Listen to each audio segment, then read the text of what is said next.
گئے تو تحقیق یہ تو تمہارے مخالف ہیں. فسیکفیکہم اللہ، اللہ آپ کی طرف سے ان کے لیے کافی ہو جائے گا. وہو السمیع العلیم، اللہ زبردست سننے جاننے والے ہیں. بمثل ما آمنتم بہ، صحابہ کرام مراد ہیں. صحابہ کرام کے ایمان کو معیار قرار دیا جا رہا ہے. بتا دیے ایمان وہ ہونا چاہیے جو صحابہ والا ہو، لہذا صحابہ کے طریقے پر جو آدمی چلے گا وہی کامیاب ہے. صبغۃ اللہ، آپ کہہ دیجئے کہ اللہ کا رنگ، یعنی ہم نے اللہ کے رنگ کو اختیار کیا ہے. ومن احسن من اللہ صبغہ، اللہ سے زیادہ بہترین رنگنے والا کون ہو سکتا ہے. ونحن له عابدون، ہم تو اسی کی عبادت کرنے والے ہیں. اللہ کا رنگ کیا ہے کہ اللہ کی لائی ہوئی بھیجی ہوئی تعلیمات اور اللہ کے احکامات میں انسان اپنے آپ کو رنگ دے. ہمارے بعض اکابر نے فرمایا کہ اس سے گویا اس بات کی طرف اشارہ ہے کہ اگر انسان اس بات کا دعویٰ کرنا چاہتا ہے کہ وہ حقیقی مسلمان ہے، اللہ کے حکم کا متبع ہے، تو وہ اللہ کی جو احکامات ہیں اس کا ظاہر بھی ان میں رنگا ہوا ہونا چاہیے. اس کی شکل و صورت، اس کا لباس، اس کا حلیہ، اس کے عادات و گفتار، ان سے دین اسلام کا رنگ ظاہر ہوتا ہو، تب جا کر یہ کہا جا سکتا ہے کہ واقعی اس کا دعویٰ مسلمان ہونے کا سچا ہے.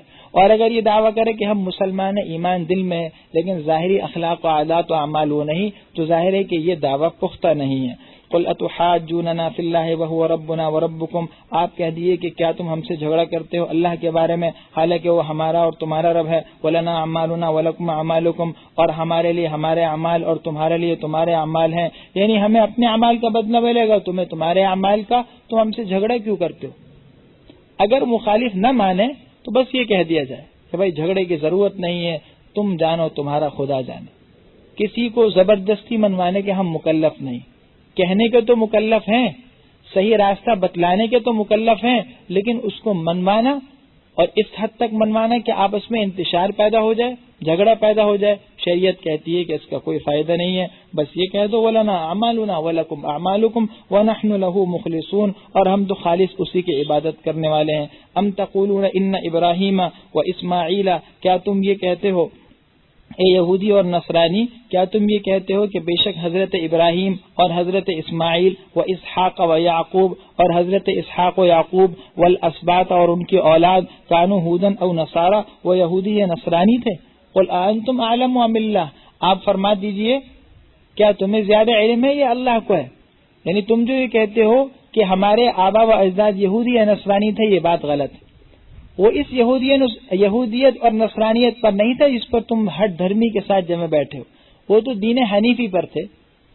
دین حنیفی میں نہ شرک ہے، نہ وہ تعلیمات ہیں جن پر تم تحریف کر کے عمل کیے بیٹھے ہو. ومن اظلم ممن کتم شہادۃ عنده من اللہ، اس سے بڑا ظالم کون ہوگا جو اللہ کے ہاں اپنی گواہی کو چھپا دے.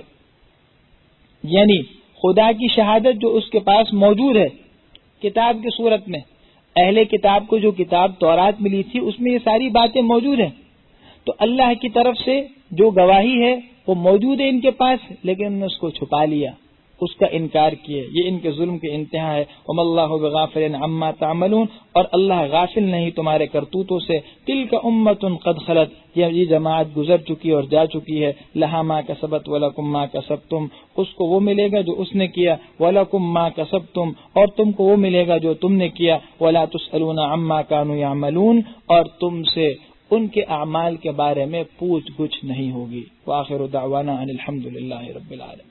اللهم صل على سيدنا محمد وعلى ال سيدنا محمد وبارك وسلم. ربنا ظلمنا انفسنا وان لم تغفر لنا وترحمنا لنكونن من الخاسرين. ربنا تقبل منا انك انت السميع العليم وتب علينا انك انت التواب الرحيم. اللهم انا نسالك من خير ما سالك منه نبيك سيدنا محمد صلى الله عليه وسلم، ونعوذ بك من شر ما استعاذ منه نبيك سيدنا محمد صلى الله عليه وسلم. وانت المستعان وعليك البلاغ ولا حول ولا قوه الا بالله برحمتك يا ارحم الراحمين. قل للہ المشرق والمغرب یہدی من یشاء الی صراط مستقیم.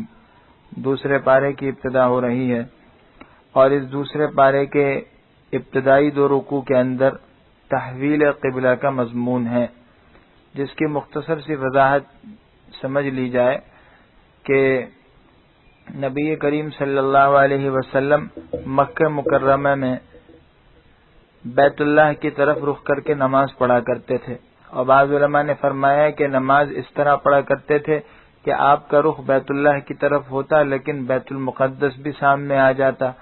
جب نبی کریم صلی اللہ علیہ وسلم ہجرت کر کے مدینہ منورہ تشریف لائے تو آپ کو حکم دیا گیا کہ آپ بیت المقدس کو قبلہ بنا لیں، نماز اس کی طرف رخ کر کے پڑھا کریں۔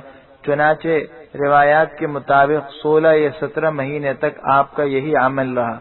16 یا 17 مہینے کے بعد یہ حکم نازل ہوا کہ اب قبلہ بجائے بیت المقدس کے بیت اللہ کو بنا دیا جائے۔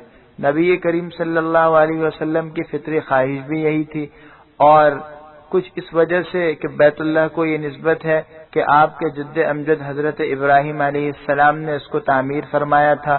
بیت اللہ میں فطری کشش بھی ہے، ہر انسان کو وہ اپنی طرف کھینچتا ہے، اس بنا پر آپ کو اشتیاق تھا۔ اللہ جل شانہ نے یہ حکم نازل فرمایا۔ اب اس پر چیمگوئیاں شروع ہو گئیں، مشرکین مکہ نے بغلے بجائیں کہ جی تم اب ہمارے قبلے کی طرف آ گئے تو ان قریب تم ہمارا مذہب یعنی بت پرستی بھی اختیار کر لو گے۔ اور یہود و نصارہ نے تو بالخصوص یہود نے اعتراضات کی بوچھاڑ کر دی کہ جی یہ کیا بات کہ پہلے اچھا خاصا بیت المقدس قبلہ تھا، اب ہمارے قبلے کو چھوڑ کر بیت اللہ کو قبلہ بنایا جا رہا ہے۔ اعتراضات کی بارشوں کے درمیان میں اللہ نے یہ آیت نازل فرمائی جس میں اس کا منہ توڑ جواب دیا۔ اللہ فرماتے ہیں سیقول السفہاء من الناس، احمق لوگ تو یہی کہیں گے ما ولاہم عن قبلتہم التی کانوا علیہا، کس چیز نے ان کو اس قبلے سے پھیر دیا جس پر وہ پہلے سے تھے۔ قل للہ المشرق والمغرب، آپ یہ فرما دیجئے مشرق و مغرب سب خدا کا ہے، یہدی من یشاء الی صراط مستقیم، وہ جس کو چاہتے ہیں سیدھے راستے کی طرف رہنمائی کرتے ہیں۔ یہ اللہ نے جواب دے دیا کہ ساری چیزیں اللہ کی ملکیت ہیں اور ساری سمتیں اللہ کے قبضے میں ہیں، تو اللہ کو اختیار ہے جس طرف رخ کرنے کا چاہے حکم دے۔ بندگی اصل یہ ہے کہ اللہ کے حکم کی اطاعت ہو، نہ مشرق کے اندر فی ذاتی ہی یعنی اس کی ذات میں کوئی خوبی ہے، نہ مغرب میں کوئی خوبی ہے، اصل تو اللہ کے حکم کی اطاعت ہے۔ جب اللہ نے اس طرف رخ کرنے کا حکم دے دیا تو اس کو قبلہ بنانا اور اس کی طرف رخ کر کے نماز پڑھنا یہی ایک مسلمان کی شان ہو سکتی ہے۔ وَكَذَلِكَ جَعَلْنَاكُمْ أُمَّةً وَسَطًا، اور اسی طرح ہم نے تم کو ایک معتدل امت بنایا، لِتَكُونُوا شُهَدَاءَ عَلَى النَّاسِ، تاکہ تم قیامت کے دن لوگوں پر گواہ بنو، وَيَكُونَ الرَّسُولُ عَلَيْكُمْ شَهِيدًا، اور رسول تم پر یعنی تمہارے حق میں گواہی دیں گے۔ اس امت کا خاص وصف امتیاز ہے کہ اللہ نے اس امت کو امت وسط بنایا۔ امت وسط کا مطلب یہ کہ یہ امت معتدل ہے، یعنی اس کی ہر چیز میں اعتدال ہے، اس کے نظریات میں، عقائد میں، اعمال میں، اس کے اخلاق و کردار میں، زندگی کے ہر طرز عمل میں یہ امت اعتدال پر ہے، بالکل سیدھی راہ پر ہے، اونچ نیچ سے اور ہر قسم کی تبدیلی سے پاک اور محفوظ ہے۔ مثال کے طور پر غور کیجئے، نصارہ اور یہود کے مذہب میں نظریاتی اعتبار سے کوئی اعتدال نہیں تھا۔ یہود تو یہاں تک کہنے لگے کہ جی ہم تو انبیاء کو تسلیم ہی نہیں کرتے، انہوں نے انبیاء کی توہین کی، انبیاء کا کفر کیا، بلکہ انبیاء کو قتل تک کیا، جس کا ذکر گزشتہ پارے میں ہو چکا ہے۔ اور نصارہ نے اتنا غلو کیا، اتنے آگے بڑھ گئے کہ اپنے نبی کو خدا کے درجے تک پہنچا دیا۔ لیکن مسلمانوں میں یہ بات نہیں، مسلمان اپنے نبی کو نبی تو مانتے ہیں، دنیا کی سب سے مقدس برگزیدہ ہستی مانتے ہیں، لیکن اس کا بھی اقرار کرتے ہیں کہ جناب رسول اللہ صلی اللہ علیہ وسلم دوسرے انسانوں کی طرح خدا کے بندے ہیں، معاذ اللہ خدا نہیں، خدا کی خدائی میں شریک نہیں، خدا کے بیٹے نہیں۔ اس امت میں جس طرح نظریات کے اعتبار سے اعتدال ہے، اعمال یعنی اسلامی تعلیمات کے اعتبار سے ہی بالکل اعتدال ہے۔ نہ اس امت میں افراط ہے، نہ اس امت کے اندر کوئی تفریط ہے، نہ سختیاں ہیں جیسے کہ پچھلی قوموں پر تھی، نہ بالکل آسانیاں ہیں۔ قرآن شریعت میں یہاں تک حکم تھا کہ جس کپڑے میں نجاست لگی ہو اس کپڑے کو کاٹ کر پھینک دو۔ قرآن شریعت میں یہ ہوتا تھا کہ جیسا کہ کل گزرا، اگر جو ہے کوئی کسی کو قتل کر دے تو اس کی سزا صرف قصاص ہے، دیت کی معافی کی کوئی صورت نہیں ہے۔ حتیٰ کہ اگر کوئی جرم کرتا تو رات کو جرم کرتا تو اس کے دروازے پر نشان لگا ہوا مل جاتا، اتنی سختیاں تھی۔ اللہ نے اس امت کو ان سختیوں سے بھی محفوظ کر رکھا۔ اعتدال کے نتیجے میں اس امت کو کیا شرف مل رہا ہے، ذرا غور کیجئے۔ قیامت کے دن یہ سب لوگوں کے حق میں گواہ بن جائے گی، یعنی سب لوگوں کے خلاف، اور جناب رسول اللہ صلی اللہ علیہ وسلم اس امت کے حق میں گواہ بن کر آئیں گے۔ احادیث مبارکہ میں خود اس کی تفسیر ہے، بخاری شریف کی روایت میں آتا ہے کہ اللہ جل شانہ کی طرف سے انبیاء سے سوال ہوگا کہ تم نے اپنی امت تک تبلیغ کر دی تھی؟ چنانچہ حضرت نوح علیہ السلام سے پوچھا جائے گا اپنی امت کو تم نے احکام پہنچا دیے؟ وہ کہیں گے بالکل پہنچا دیے۔ جب ان کی امت آئے گی تو ان کی امت جو ہے وہ اس کا انکار کرے گی، وہ کہے گی ہم تک تو کوئی احکام نہیں پہنچے۔ جب یہ بات ہوگی تو اللہ جل شانہ کی طرف سے کہا جائے گا ذرا اپنا کوئی گواہ تو لے کر آؤ، تو اللہ کی طرف سے گواہ کے طور پر یہ امت محمدیہ آئے گی، جناب رسول اللہ صلی اللہ علیہ وسلم کی امت حضرت نوح علیہ السلام کے حق میں گواہی دے گی۔ اللہ پوچھیں گے تمہیں کیسے پتا چلا؟ کہیں گے ہمیں ہمارے نبی نے یہ بات بتائی تھی۔ جب یہ بات ہو جائے گی تو پھر جناب رسول اللہ صلی اللہ علیہ وسلم اس امت کے سچے ہونے کی گواہی دیں گے۔ اس امت کا خاص امتیاز ہے، تمام امتوں میں سے اس امت کو یہ شرف عطا ہوا۔ وما جعلنا القبلة التي كنت عليها، اور جس قبلے پر آپ پہلے تھے ہم نے اس کو مقرر اسی لیے کیا تھا، الا لنعلم من يتبع الرسول ممن ينقلب على عقبيه، تاکہ ہم جان لیں کہ کون رسول کی پیروی کرتا ہے اور کون الٹے پاؤں لوٹ جاتا ہے۔ وَإِن كَانَتْ لَكَبِيرَةً إِلَّا عَلَى الَّذِينَ هَدَى اللَّهُ، اور یہ بات یعنی قبلے کا اب تبدیل ہو جانا بہت گرا اور شاق ہے مگر ان لوگوں پر جن کو اللہ نے ہدایت عطا فرما دی۔ وَمَا كَانَ اللَّهُ لِيُضِيعَ إِيمَانَكُمْ، اور اللہ تمہاری نمازوں کو ضائع کرنے والے نہیں۔ إِنَّ اللَّهَ بِالنَّاسِ لَرَءُوفٌ رَحِيمٌ، بے شک اللہ تو لوگوں پر بے حد مہربان اور نہایت رحم کرنے والے ہیں۔ اللہ جل شانہ یہ بتا رہے ہیں کہ پہلے ہم نے قبلہ بیت المقدس بنایا، اس کی کیا ضرورت تھی؟ ابتدائی میں بیت اللہ کو قبلہ بنایا جا سکتا تھا؟ نہیں، اللہ جانچنا چاہتے تھے کہ کون اللہ کی اطاعت کرتا ہے، کس کے دل میں تسلیم اور رضا کا مادہ ہے اور کس کے دل کے اندر اپنے عقل سے سوچنے کی بات ہے۔ بات یہ ہے مسلمان کی فطرت یہ کہ اس کو جو حکم مل جائے، جس طرف موڑ دیا جائے اس طرف مڑ جائے۔ چنانچہ پہلے وہ حکم ملا تو اس طرف ہم نے رخ کر دیا تھا، لیکن اب یہ حکم ملا تو اب رخ اس طرف کر دیا گیا، اور یہی جانچ ہے۔ جن لوگوں نے ہدایت کا راستہ اختیار نہیں کیا تو وہ لوگ اس معیار پر پورے نہیں اترے۔ بعض صحابہ کو یہ شبہ ہوا کہ اب جب بیت اللہ قبلہ بن گیا ہے تو ہم نے وہ نمازیں جو بیت المقدس کی طرف رخ کر کے پڑھی تھی وہ نمازیں کیا ضائع ہو گئی؟ ان نمازوں کا ثواب نہیں ملے گا؟ یہ قبلہ تو منسوخ ہو چکا۔ اللہ نے تسلی دی اللہ تمہارے ایمان کے نمازوں کو ضائع نہیں کریں گے، کیونکہ وہ بھی خدا کے حکم کی اطاعت میں تم نے اس طرف رخ کیا، لہذا اس پر بالکل اسی طرح اجر و ثواب ملے گا جس طرح اجر و ثواب بیت اللہ کی طرف رخ کرنے میں مل رہا ہے۔ قد نرى تقلب وجهك في السماء، اے نبی ہم آپ کے آسمان کی طرف منہ پھیرنے کو دیکھ رہے ہیں، اپنے چہروں کو پھیر دیجئے مسجد حرام کی طرف۔ وحیث ما کنتم فولوا وجوہکم شطرا، اور تم جہاں پر بھی ہو تم اپنے چہرے کو اس کی طرف پھیر دو۔ وان الذین اوتوا الکتاب لیعلمون انہ الحق من ربہم، اور بے شک اہل کتاب بھی جانتے ہیں کہ یہ حق ہے جو ان کی رب کی طرف سے نازل ہوا ہے۔ وما اللہ بغافل عما یعملون، اور اللہ ان کے کرتوتوں سے غافل نہیں ہے۔ نبی کریم صلی اللہ علیہ وسلم ابتدائی مدنی زندگی میں جب بیت اللہ کی طرف بیت المقدس کی طرف رخ کر کے نماز پڑھتے تھے اللہ کے حکم کی اطاعت میں، تو آپ کو اس بات کا بڑا اشتیاق تھا کہ بیت اللہ کو قبلہ بنا دیا جائے، کعبہ کو قبلہ بنا دیا جائے۔ بیت اللہ میں ایک فطری کشش ہے، ہر انسان کو اپنی طرف کھینچتا ہے۔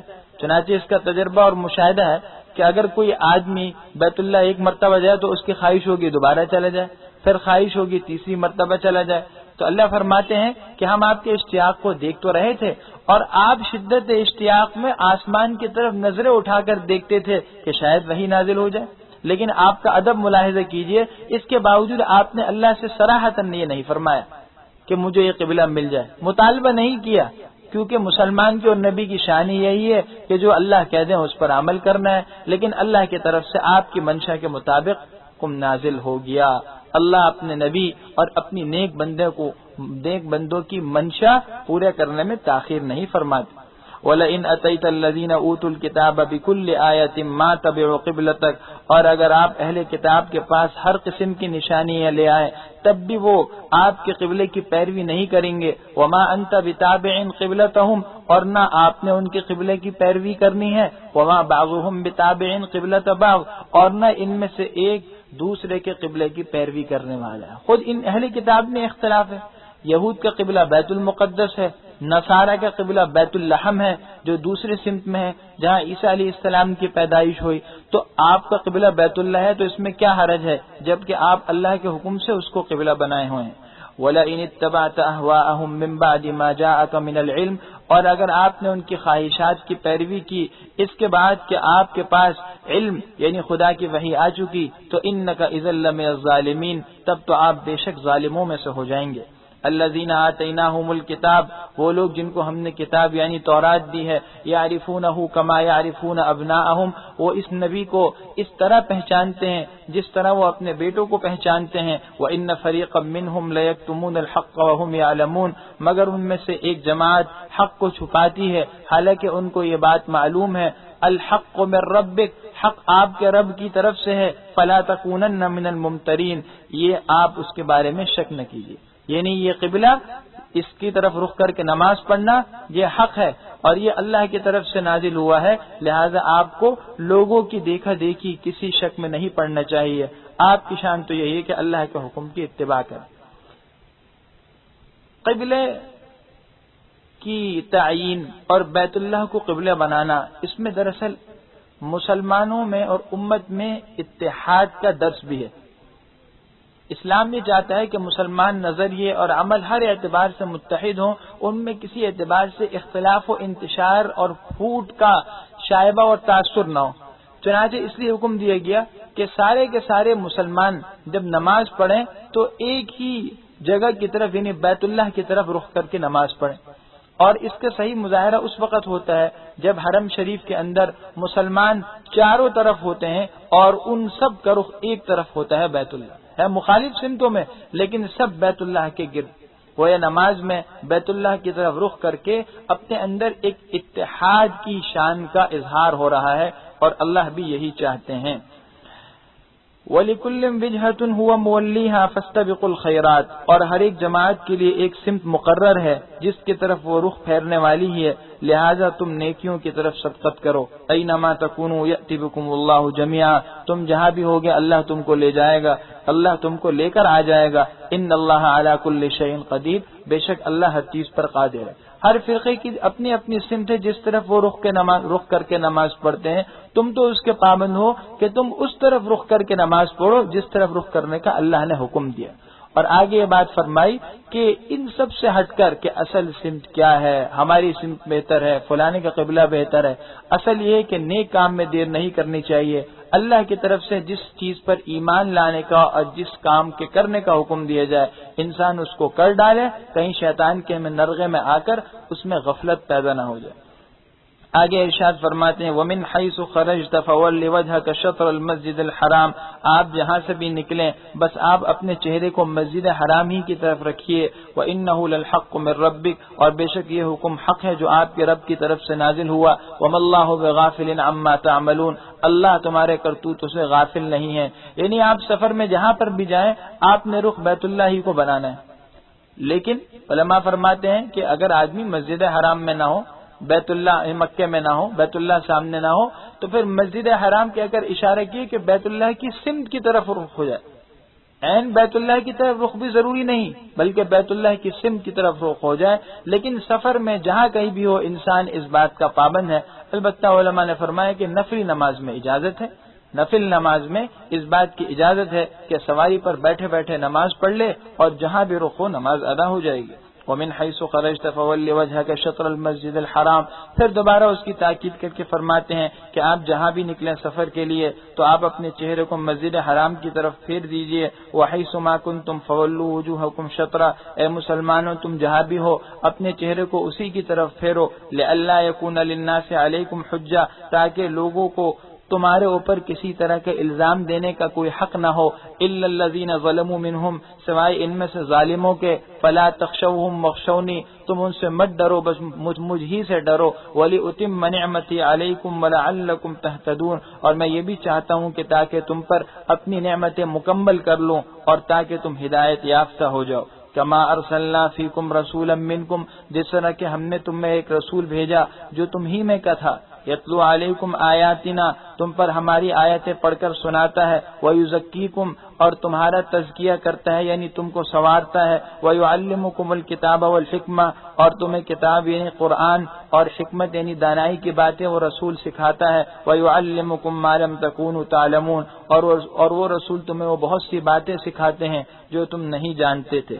اللہ جل شانہ یہ فرما رہے ہیں کہ جس طرح حضرت ابراہیم علیہ السلام کی مقبولیت اللہ نے اس طرح ظاہر کی کہ جس گھر کو انہوں نے تعمیر کیا تھا، جس کا ذکر گزشتہ پارے میں ہوا، اس گھر کو قبلہ بنانے کا حکم دے دیا، اسی طرح ان کی مقبولیت اس طرح بھی ظاہر ہو رہی ہے کہ انہوں نے یہ دعا کی تھی کہ میری نسل میں ایک نبی اور رسول ظاہر ہو، اللہ نے اس کو بھی قبول کر دیا، اور جناب رسول اللہ صلی اللہ علیہ وسلم کو رسول بنا کر اہل عرب میں بھیجا جو انہی میں سے تھے، اور ان کے 4 فرائض منصبی بیان کر فرما دیے۔ پہلا فرض منصبی ہے قرآن کریم کی تلاوت، نبی الفاظ پڑھ کر سناتے ہیں قرآن کے جو اللہ کی طرف سے نازل ہوئے، کیونکہ الفاظ کی حفاظت بھی ضروری ہے۔ دوسری بات وَيُزَكِّيكُمْ، تزکیہ کرتے ہیں، سنوارتے ہیں، تربیت کرتے ہیں، یعنی دلوں کی صفائی کرتے ہیں، تعمیر انسانیت، انسان کی تربیت اور اخلاق سازی، یہ نبی کی بعثت کے بنیادی مقاصد میں سے ہے۔ تیسری بات فرمائی کہ تمہیں قرآن کا علم سکھاتے ہیں، یعنی قرآن کے مضامین سے آشنا کرتے ہیں۔ غور کیجئے، یہ نبی کے فرائض منصبی میں سے ہے۔ صرف قرآن کا پڑھنا کافی نہیں ہے، بلکہ اس کے ساتھ ساتھ قرآن کریم کو سمجھنا اور اس کے مضامین اور معانی سے روشناس ہونا یہ بھی ضروری ہے۔ والحکمہ، چوتھی بات حکمت اور دانائی ہے، یعنی احادیث مبارکہ، اور فرمایا کہ اور بہت سی ایسی باتیں اللہ کے نبی تمہیں بتاتے ہیں جو تمہیں معلوم نہیں۔ فاذکرونی اذکرکم واشکروا لی ولا تکفرون، سو تم مجھے یاد کیا کرو، میں تمہیں یاد کروں گا، اور دیکھو میرا شکر کرنا، میری ناشکری مت کرنا۔ اللہ نے اپنے ذکر کی تلقین فرمائی۔ اللہ کا ذکر کسی بھی صورت میں ہو، خاص زبان سے ہو، دل کے ساتھ ہو، اللہ کی طرف توجہ کے ساتھ ہو، بعض صورت یہ اللہ کا حکم ہے، اور یوں سمجھیے کہ یہ تمام عبادات کا مغز اور تمام عبادات کی روح ہے۔ ذکر اللہ کی اس سے بڑی کیا فضیلت ہوگی کہ اللہ یہ فرما رہے ہیں کہ جو میرا ذکر کر رہا ہے، خواہ نماز کی صورت میں ہو، تراویح کی صورت میں ہو، فرض نماز کی صورت میں ہو، تسبیح کی صورت میں ہو، اور کسی نیک کام کی صورت میں ہو، اللہ اس کو یاد کرتے ہیں۔ دنیا میں کوئی آدمی اس پر فخر کیا کرتا ہے کہ فلانی مجلس میں میرا تذکرہ آ گیا، کیا یہ فخر کی بات نہیں کہ اللہ ملائکہ مقربین کی بارگاہ میں ہمارا ذکر کر رہے ہیں؟ ابو عثمان نہدی فرماتے ہیں کہ مجھے خوب معلوم ہے، وہ وقت مجھے معلوم ہے جب میرا رب مجھے یاد کرتا ہے۔ کسی نے پوچھا وہ کیا؟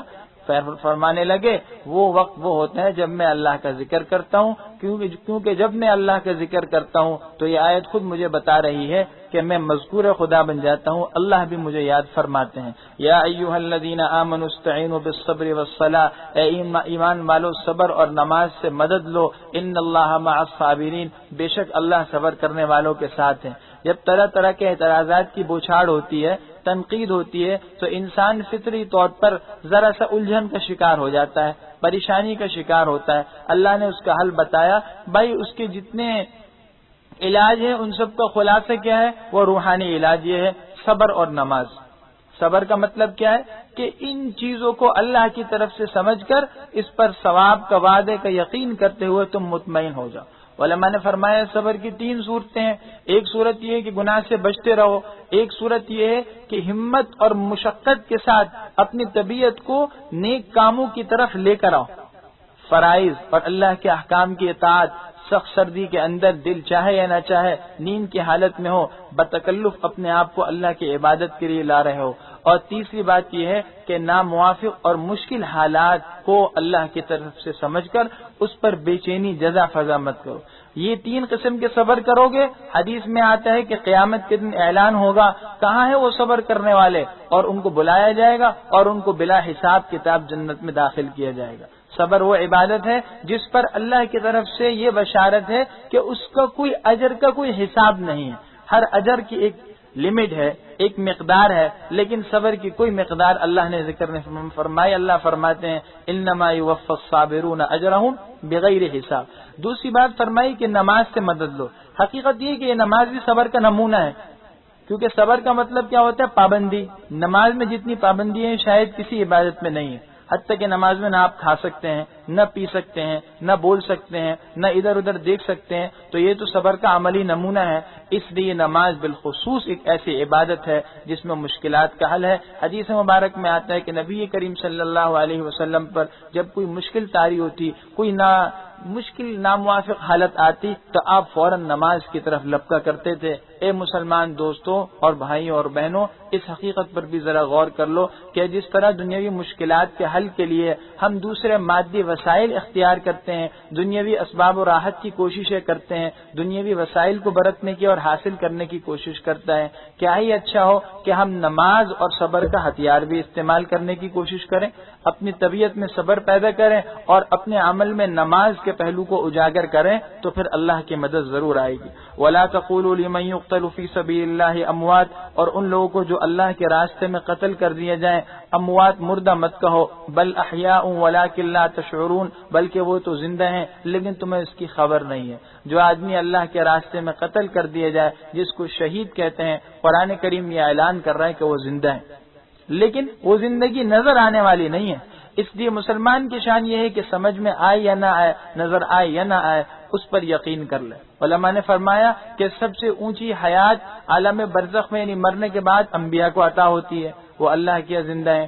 اس کے بعد صدیقین و شہداء ہیں جن کو اللہ جل شانہ حیات عطا کرتے ہیں۔ احادیث مبارکہ سے معلوم ہوتا ہے کہ شہید کو رزق دیا جاتا ہے، اور شہید کی خصوصیت یہ ہے کہ وہ عام انسانوں کے برخلاف عالم قیامت سے پہلے یعنی مرنے کے بعد ہی اس کو جنت میں داخلہ مل جاتا ہے۔ وَلَنَبْلُوَنَّكُمْ بِشَيْءٍ مِّنَ الْخَوْفِ وَالْجُوعِ، اور بے شک ہم تم کو آزمائیں گے کچھ ڈر سے اور بھوک سے، وَنَقْصٍ مِّنَ الْأَمْوَالِ، اور مالوں کی کمی سے، وَالْأَنفُسِ، اور جانوں کی کمی سے، وَالثَّمَرَاتِ، اور پھلوں کی کمی سے۔ وبشر الصابرین، اور آپ صبر کرنے والوں کو خوشخبری دے دیجئے، الذین اذا اصابتهم مصیبہ، وہ لوگ جب ان پر کوئی مصیبت آئے، قالوا انا للہ وانا الیہ راجعون، تو وہ کہتے ہیں کہ بے شک ہم تو اللہ کے ہیں اور ہم نے اسی کی طرف لوٹ کر جانا ہے۔ اولئک علیہم صلوات من ربہم ورحمہ، یہ وہ ہیں جن پر آپ کے رب کی طرف سے مہربانیاں اور رحمتیں نازل ہوتی ہیں۔ واولئک هم المہتدون، اور یہ وہ ہیں جو صحیح راستے پر ہیں۔ اللہ جل شانہ نے انسان کو کھڑکا دیا کہ دیکھو یہ دنیا راحت کی زندگی نہیں ہے، حقیقی راحت آخرت میں ہے۔ دنیا میں تو طرح طرح کی مشکلات آئیں گی، اور واقعی یہی بات ہے۔ اگر غور کیا جائے تو اس دنیا کی مشقتیں اور مصائب راحتوں سے زیادہ ہیں، بلکہ ان کی جو راحتیں ہیں، لذتیں ہیں، اس کے اندر بھی کدورت ہے، اس کے اندر بھی تلخی ہے۔ غذا کھائی اچھی موافق نہیں آئی، موافق آ بھی گئی، مزہ بھی آ گیا، لیکن اس کے بعد اس کا نتیجہ سب کو پتہ ہے۔ تو حقیقت یہ ہے کہ اس دنیا کی کوئی خوشی جو ہے خالص نہیں، کوئی راحت و نعمت خالص نہیں، خالص نعمت آخرت کی ہے۔ ہاں اس دنیا میں مصائب و آزمائشیں آتی ہیں، انسان اگر یہ ذہن بنا لے کہ یہ جتنے مصائب اللہ نے ذکر کیے، بھوک، خوف، مال و دولت کی کمی، مقربین، اپنے اقربا رشتہ داروں کا جانا، یہ سب میں پیدا ہوتے وقت اپنے ساتھ لے کر آیا تھا، یہ میری زندگی اور تقدیر کا حصہ ہے۔ تو جب یہ میری زندگی کا حصہ ہے، میں دنیا میں آتے وقت اپنے ساتھ لے کر آیا تھا، تو اس پر رونے چلانے کی کیا ضرورت ہے، بلکہ ہمیں صبر کرنا چاہیے۔ اور صبر کی بشارت بھی دے دی کہ جو صبر کرتے ہیں تو پھر اللہ جل شانہ کی طرف سے رحمتوں کی بارش ہوتی ہے۔ صبر کا مطلب کیا ہے کہ انسان دل سے اللہ کے فیصلے پر راضی ہو اور زبان سے کوئی ایسا لفظ نہ نکالے جس سے شکوہ و شکایت ہو۔ حقیقت یہی ہے کہ بے صبری کا نقصان زیادہ ہے، بے صبری کے نتیجے میں آخر کار انسان کچھ قرار آ ہی جاتا ہے، لیکن ہوتا یہ ہے کہ جو نیک عمل پر صبر کا اجر و ثواب ملنا تھا وہ ختم ہو جاتا ہے۔ تو اس سے بہتر یہ کیوں نہیں ہے کہ سرے سے صبر ہی کر لیا جائے۔ اور دوسری بات یہ کہ زبان پہ یہ وظیفہ ہو، انا للہ و انا الیہ راجعون۔ حقیقت یہ ہے کہ اس کلمے کے اندر بڑی جامعیت، انا للہ، اس جملے کا مطلب کیا ہے کہ ہم سب کے سب خدا کے ہیں۔ جب ہم سب خدا کی ملکیت ہیں تو مالک کو اختیار ہوتا ہے کہ اپنی ملکیت والی چیز کو جہاں چاہے اٹھا کر رکھ دے، جہاں چاہے استعمال کرے، اپنے پاس لے لے یا کسی کو دے دے، کسی کو دینے کے بعد واپس اس کو لے لے۔ تو ہمارا جو عزیز و اقارب اس دنیا سے چلے گئے یہ سب اللہ کے تھے، تو ہمیں اعتراض کا کیا حق۔ اور دوسری بات یہ ہے کہ ہم نے کون سا یہاں رہنا ہے، ہم نے بھی تو اسی کے پاس جانا ہے، سب نے وہی جانا ہے، وہیں جا کر آپس میں مل لیں گے۔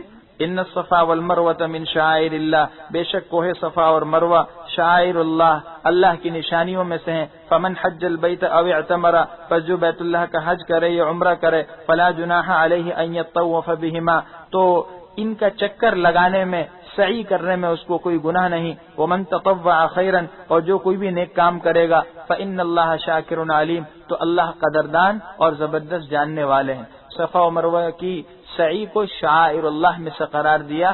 شعائر عربی زبان کا لفظ ہے جو شعیرہ کی جمع ہے، جس کے معنی علامت کے آتے ہیں. علماء نے فرمائے شعائر اللہ کا مطلب وہ اعمال ہیں جو دین اسلام کی علامتوں میں سے ہیں، دین اسلام کا طغرہ امتیاز ہیں. صفا و مروہ کی سعی بھی ان میں داخل ہے.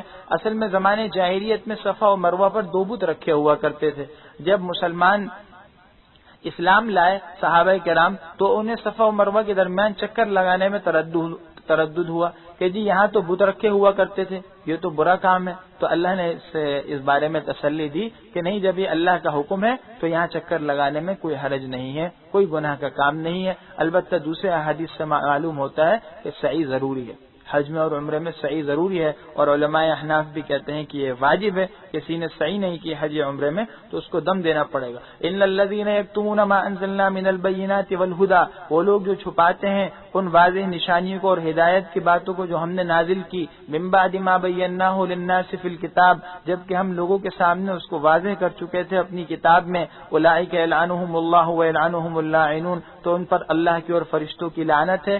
اس سے اشارہ اہل کتاب کی طرف ہے جنہوں نے اپنی کتاب یعنی تورات میں حضور کریم صلی اللہ علیہ وسلم کی نشانیوں کو چھپایا اور دیگر جو واضح احکام تھے اس میں تحریف کی. اللہ نے ان پر لعنت کا اعلان کیا. الا الذین تابوا واصلحوا وبینوا، مگر جو لوگ توبہ کر لیں اور اپنی اصلاح کر لیں، اپنے کاموں کو درست کر لیں اور احکام کو اور آیات کو صاف صاف بیان کرنے لگیں، فاولئک اتوب علیہم، اللہ کہتے ہیں میں ان کی توبہ کو قبول کر لوں گا. وانا التواب الرحیم، اور میں تو زبردست توبہ قبول کرنے والا اور مہربان ہوں. ان الذین کفروا وماتوا وهم کفار، بے شک وہ لوگ جو کافر ہیں اور کفر ہی کی حالت میں مر گئے، اولئک علیہم لعنت اللہ والملائکۃ والناس اجمعین، بے شک ان پر خدا کی اور فرشتوں کی اور سب انسانوں کی لعنت ہے. خالدین فیہا لا یخفف عنہم العذاب ولا هم ینظرون، وہ اس دوزخ میں اور لعنت میں ہمیشہ رہیں گے، نہ ان سے عذاب ہلکا ہوگا اور نہ ان کو مہلت ملے گی. یعنی اگر کفر کی حالت میں خاتمہ ہو گیا تو اب عذاب سے خلاصی کی کوئی صورت نہیں، نہ عذاب میں کوئی کمی کی امید کی جائے. وَإِلَٰهُكُمْ إِلَٰهٌ وَاحِدٌ لَا إِلَٰهَ إِلَّا هُوَ الرَّحْمَٰنُ الرَّحِيمُ، اور تمہارا معبود تو بس ایک ہی ہے، اس کے علاوہ کوئی معبود نہیں، بے شک وہ زبردست مہربان نہایت رحم والا ہے. إِنَّ فِي خَلْقِ السَّمَاوَاتِ وَالْأَرْضِ، بے شک آسمانوں اور زمین کو پیدا کرنے میں، واختلاف الليل والنہار، اور رات اور دن کے ایک دوسرے کے پیچھے آنے جانے میں، والفلک التي تجری فی البحر بما ينفع الناس، اور ان کشتیوں اور جہازوں میں جو سمندر میں چلتی ہیں لوگوں کی نفع کی چیزوں کو لے کر. وما انزل اللہ من السماء من ماء، اور جو اللہ نے آسمان سے پانی بارش کا اتارا، فاحیا به الارض بعد موتها، اور اس سے زمین کو زندہ یعنی اس زمین کو تر و تازہ کر دیا اس کے مرنے یعنی بنجر ہونے کے بعد. وبث فیہا من کل دابہ، اور زمین میں طرح طرح کے چوپائے پھیلا دیے. وتصریف الریاح، اور ہواؤں کے پھیلانے میں اور تبدیل کرنے میں. والسحاب المسخر، اور ان بادلوں میں جو آسمان و زمین کے درمیان گھرے ہیں. والارض بین السماء والارض، وہ بادل آسمان و زمین کے درمیان گھرے ہیں. لآیات لقوم یعقلون، بے شک نشانیاں ہیں ان لوگوں کے لیے جو سمجھتے ہیں. اللہ جل شانہ نے اس آیت مبارک میں اس نظام عالم اور اس جیسے دوسرے عالموں کے اندر دعوت فکر دی ہے، انسانوں کو غور کرنے کی دعوت دی کہ دیکھو اللہ نے یہ دنیا کا سارا نظام تمہارے لیے بنایا، آسمان ہے، زمین ہے، رات دن ایک نظام کے تحت آتے جاتے ہیں، سورج چاند کا غروب ہونا، اور پھر اس کے بعد سمندر میں جہازوں کا چلنا جو پانی کو پھاڑتے ہوئے چلتے ہیں، اور اس کے علاوہ بادلوں کا اور بارش کا نظام. یہ سب کا سب زبان حال سے اس بات کے اقرار و اعتراف پر انسان کو مجبور کر رہا ہے، اور خود زبان حال سے یہ دعویٰ کر رہا ہے کہ حقیقت یہ ہے کہ ان سب چیزوں کا خالق صرف اور صرف اللہ ہے. اس نظام کے اندر غور تو کرو کہ اس کو کس انداز میں اور